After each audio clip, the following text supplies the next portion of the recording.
That night, the sea breeze of Myrtle Beach drifted gently through the pine trees along the road, casting golden reflections across the dark, glassy water. Inside a green car, a young woman was laughing the bright, unguarded laughter of someone 20 years old, someone who still believed that her life was just beginning. Heather Elvis, a waitress at the Tilted Kilt restaurant, had just sent her father a photo. "I'm learning to drive a stick shift, Dad. Look at me, I'm getting good at it." It was 10 o'clock in the evening on December 17, 2013. 2 hours later, every trace of her would vanish.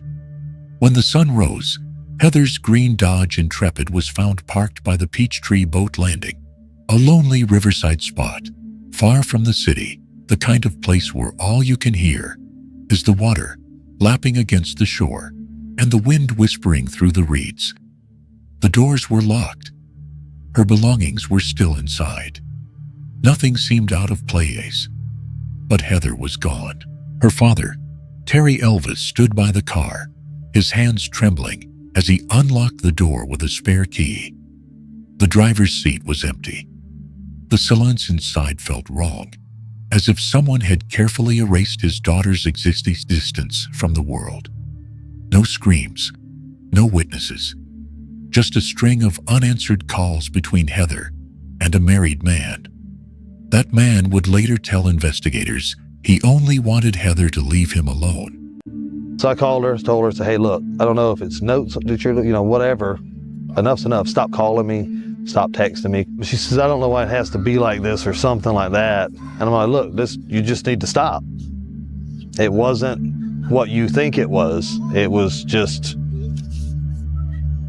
But on that cold night in Myrtle Beach, it was he who called her first. And from that phone call, Heather Elvis was never seen again. In Myrtle Beach, behind the noise of tourists and neon lights, lies another world, quiet, familiar, and secretive.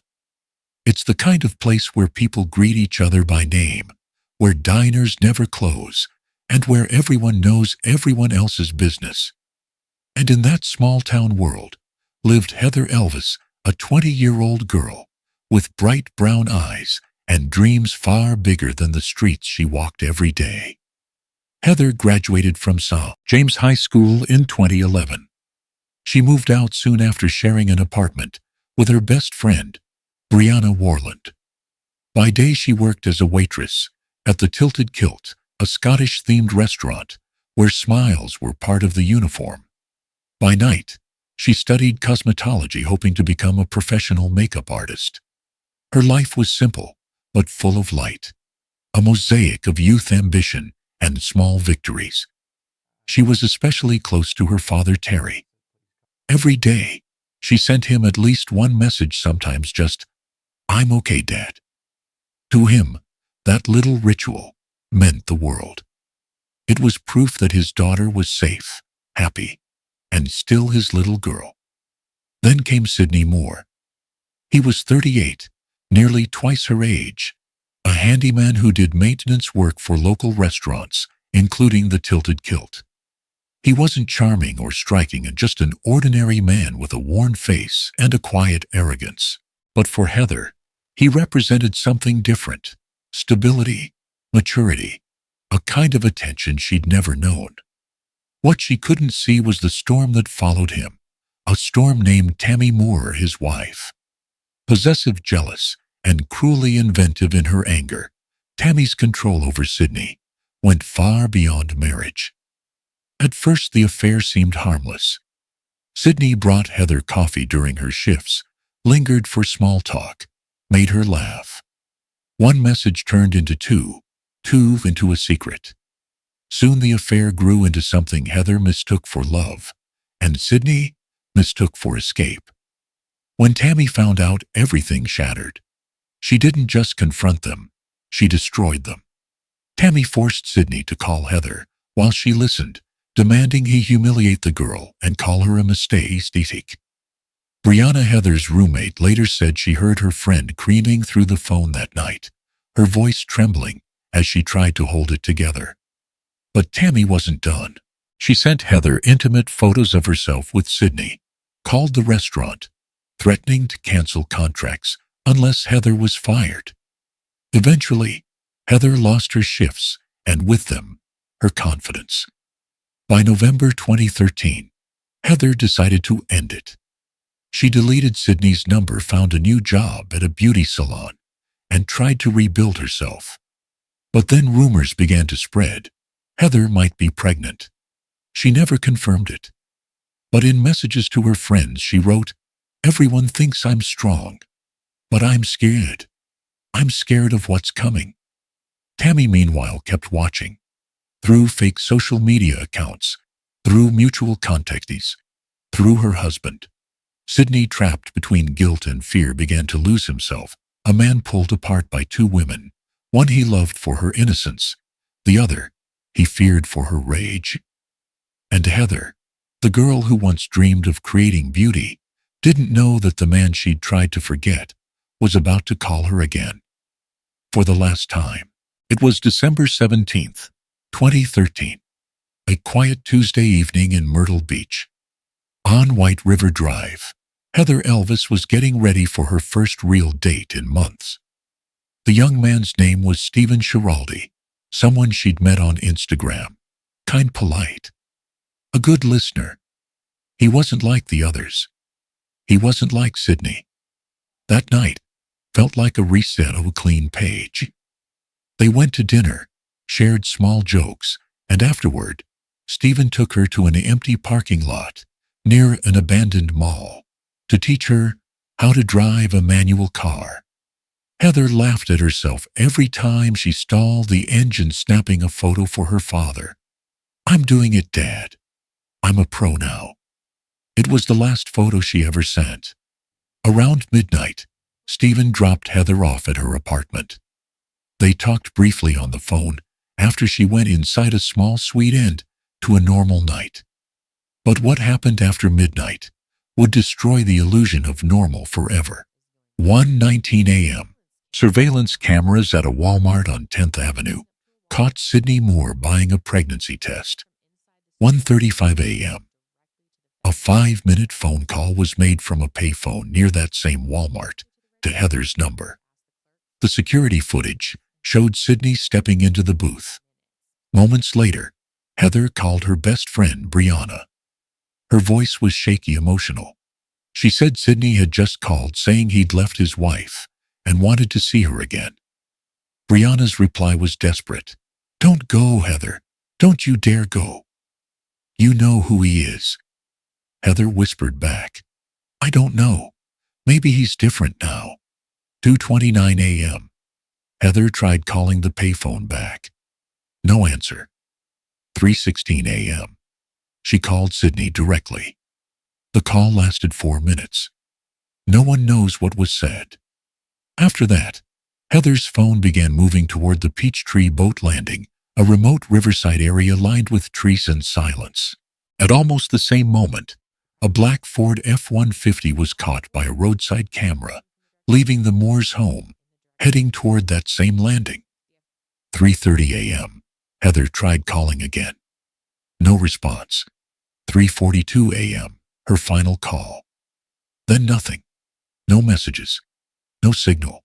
No sound. 5 minutes later, the same Ford truck was seen driving back the way it came. When dawn broke, a patrol officer spotted a green Dodge Intrepid parked near the riverbank. The car was locked, lights off. Everything seemed fine. He kept driving. 2 days later, the car was still there. Inside lay Heather's phone, purse, and keys untouched. But Heather was gone. The questions began to multiply. Why had Sydney used a payphone instead of his own? Why was his truck seen in the exact place her phone went silent? In criminal psychology, a killer always leaves a trace, not on the ground, but in the choices they make. Sydney believed a payphone would hide him. Instead, it became the proof that connected him to the last breath of a young woman who trusted him one last time. The morning of December 19th of 2013, sunlight fell weakly over the cold river at Peachtree Boat Landing. A local man called police to report a green car that had been sitting in the same spot for 2 days. When officers ran the plates, the result froze the air. The car belonged to Heather Elvis. Her father, Terry Elvis, rushed to the scene. He hoped desperately that his daughter was just nearby, maybe stranded, maybe waiting. But when he unlocked the car with a spare key, what he found felt wrong in every possible way. Her purse, her phone, her house keys, all neatly placed inside. No struggle, no blood, no footprints, just emptiness. It looked like she simply stepped out and vanished into the air. In his panic, Terry made his first mistake, one born of love. He drove Heather's car home himself, believing it would help the investigation. But by doing so, he erased the crime scene. If there had been any trace, it was now gone forever. Later that evening, while checking their shared phone plan, Terry noticed something strange. A number Heather had called 9 times the night she disappeared. He dialed it. A man answered, angry, aggressive. He cursed at Terry and hung up. That man was Sidney Moor. Police soon called Sidney in for questioning. He arrived tense, guarded, and cold. "That girl's not right," he said flatly. "I told her to leave me alone." He denied ever seeing Heather that night. But detectives had already pulled the Walmart footage, the payphone video, and the cell tower data. Every clue pointed in one direction. Sidney was the last person to speak to her.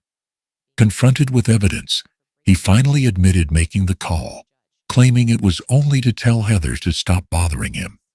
His voice trembled. His eyes didn't match his words. It wasn't the tone of an innocent man. It was the sound of fear trying to disguise itself as control. Detectives obtained a search warrant for the Moors' home. For 11 hours they combed through every room. They didn't find a single item belonging to Heather, but they found something else. A new security camera system installed just 2 days after Heather vanished. When investigators reviewed the footage, what they saw turned the case on its head.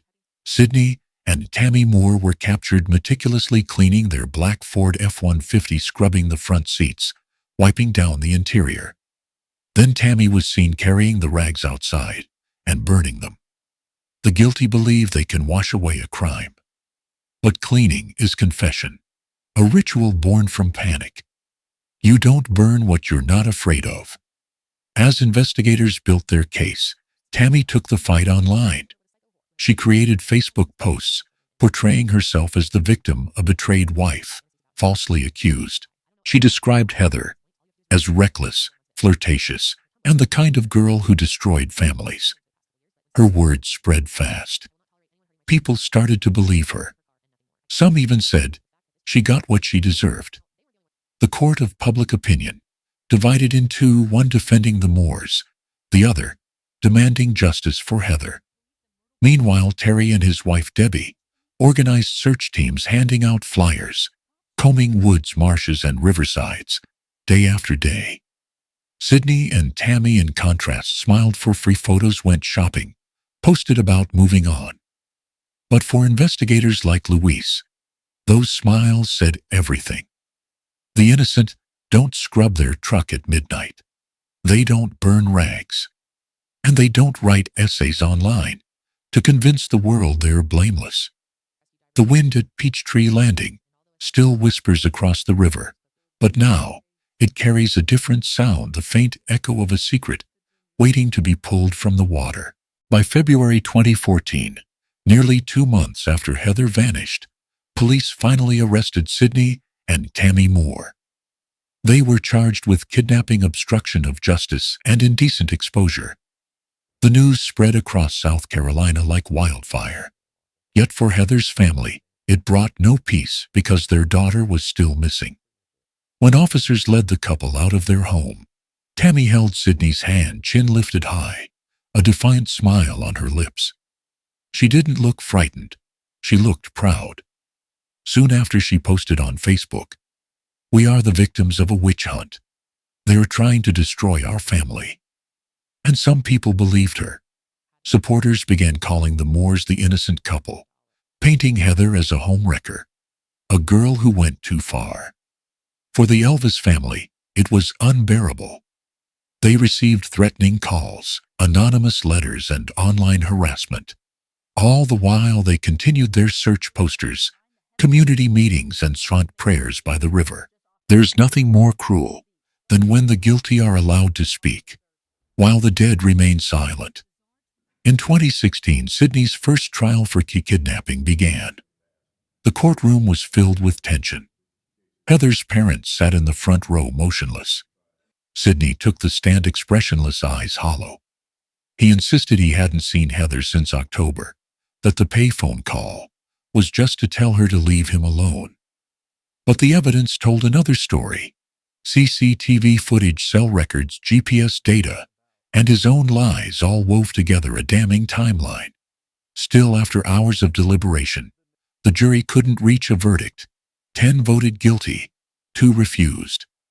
Later, it was revealed that one of the holdouts was a personal friend of Sydney's lawyer.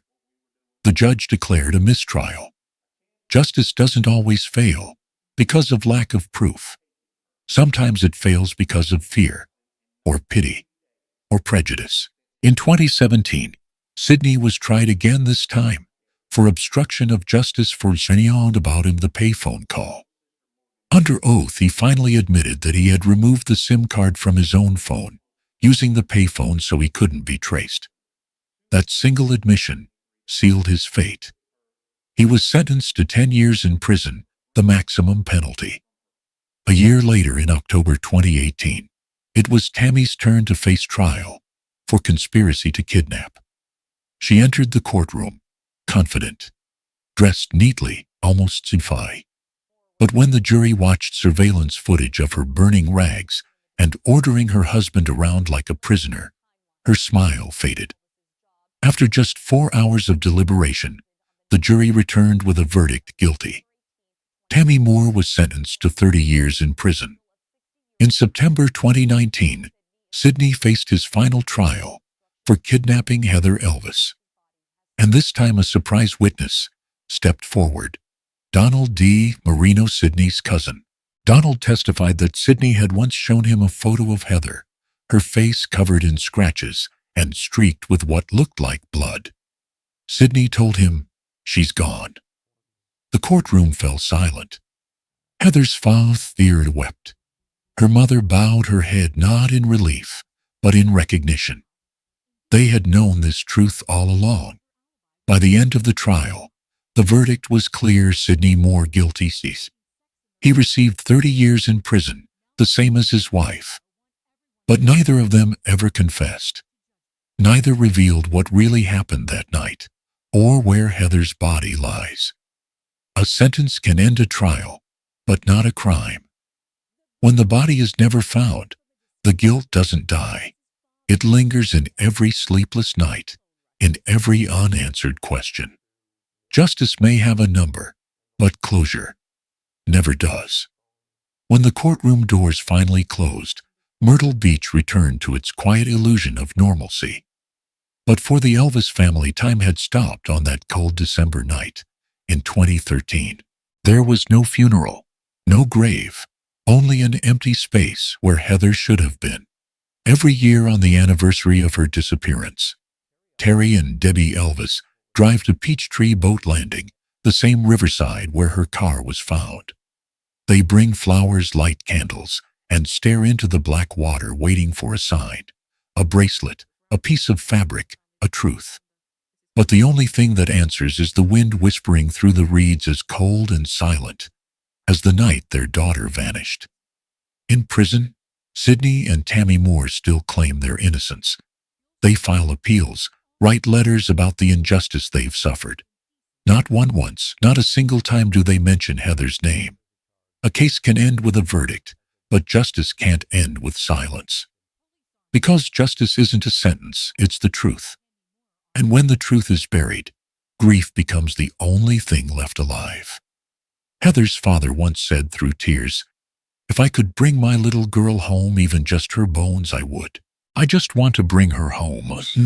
That sentence became a prayer whispered across South Carolina, a reminder that a crime doesn't end when the killer is caught, but when the victim is found.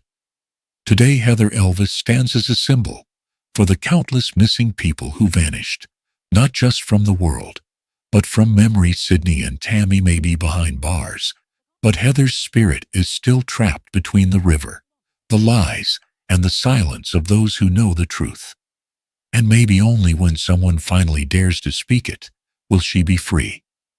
If you believe every victim deserves to be found, share her story. Because truth only lives when someone is brave enough to keep searching for it.